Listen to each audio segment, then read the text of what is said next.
Hi, this is Kathi Quinn with Floriani. Floriani is a division of R&K Distributing, and I want to welcome you to this week's Project of the Week. Well, last week we talked about removing stitches with the Stitches icon over here, and we talked about the difference between the Stitches tool and the Shape tool, and we're going to look at a couple of questions I got from that. I had a question about, well, when I remove stitches, it doesn't work so well when I'm trying to put two objects together. At least that's what I understand the question to be. So let's talk about that a little bit.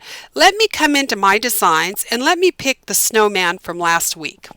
So there's our snowman, and we talked about if I went to my stitches icon and I grabbed my lasso tool, that I could lasso a group of stitches and then right mouse click and delete them. So I've actually created a hole. Well, the question is when I get a hole and I try to put something, it doesn't work out too well for me. Well, this is not the ideal way to remove stitches if you're going to overlap two objects. This isn't how you want to do that. What I was talking about is if you want to get rid of stitches, get rid of some stitches around somewhere, that is an easy way to grab a group of stitches and delete them. So let's come back here and get a new page. Let's come over here and let's grab our same snowman. Now let's say I want to overlap two things, and I'll tell you why this is important. Let's just get a shape. It really doesn't matter what it is. It could be another design. Let's just get this apple. That's it. Okay, and let's make it small. Okay, so let's say I want to put the apple in here and I want to remove stitches that are underneath. Now, right now this apple's artwork, so let's come down and let's left mouse click and make it a fill. Doesn't matter. So now the apple is over the top of the end of his hat. So I've overlapped two designs. Now I'm going to, if I wanted to, I could delete stitches out of there and butt that apple up. But the problem becomes your pull compensation. You're going to get a gap sometimes when they stitch between the two objects because you don't have pull compensation added in there. You've just kind of fit it in like a puzzle. Well, embroidery isn't like a puzzle. There's got to be some measure of overlap so that when those stitches do their normal pull against fabric, they don't pull away and create a gap. So if I right mouse click on this and I say remove overlap stitches, it's got a question for me. What amount of overlap do you want left so that they don't pull away? Well, I'm going to change this to about 0.2 of a millimeter because these are really small objects. And I'm going to say OK. So what's going to happen is that has removed the stitches from underneath. Do you see how it removed them? But it also left, I'm going to zoom in here, it also left some overlap in here so that it does not pull away. So the best way to overlap designs, or if you're trying to add something over the top of a design, the best way to remove from underneath is, of course, remove your overlap and give it, now it has a default of a 0.5, which is good.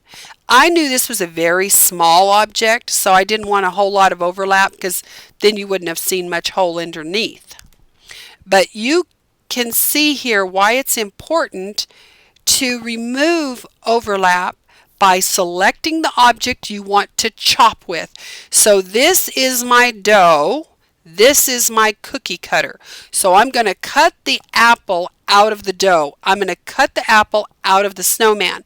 So that is the object I would highlight. And that way it knows, chop this out of that hat. Now the way we were talking about last week, where we went ahead and we chunked that little piece, let's come in here and let me get my stitch and get my little lasso tool on it, and let me just whoops, I didn't mean to do that. Let me lasso here. Come here, guy. Why are we lassoing? Oh, because I don't have the lasso. There's not a lasso on your cursor. You have not lassoed. So let's just lasso right here. And I'm going to right mouse click and I'm going to delete. Now I could bring this other object, let me select this object, and I could set it in there. Okay, so I could have filled in that spot just the same. But if you do it in a remove overlap, it's going to do it nice, and it's going to give you the right amount of overlap so that it doesn't pull apart. So it's real important to understand why we're doing what we're doing. Here, we were just taking a chunk of stitches out to get rid of them. Maybe I want to get rid of just the tassels on this. It would be easier for me to come in here and draw this in and right mouse click and delete the stitches to get rid of my tassels, rather than try and find them over in the sequence view and delete each one. It's much easier to do it this way. Okay, you get the idea on that? Why it would be much easier with my lasso?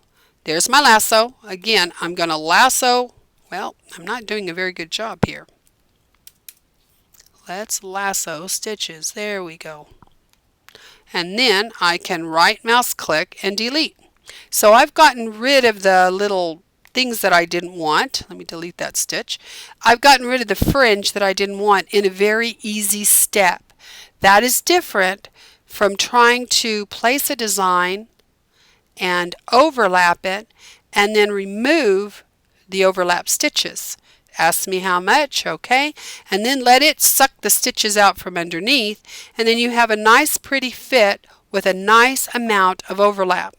So I hope this actually answered the question that was asked. At least this is the question I understood, is why it's important what to do when you make these holes. Well, I'm not so much making a hole as I am getting rid of stitches. If I want to overlap an object, I'm going to right mouse click and remove my overlap stitches and give it a little pull compensation so it looks good when it finishes stitching. So those are the differences on removing overlap stitches and deleting them with the stitch. So I hope that answered. I look forward to seeing you next week. I hope this helps somebody as far as this remove overlap. Look forward to seeing you next week. Have a great week.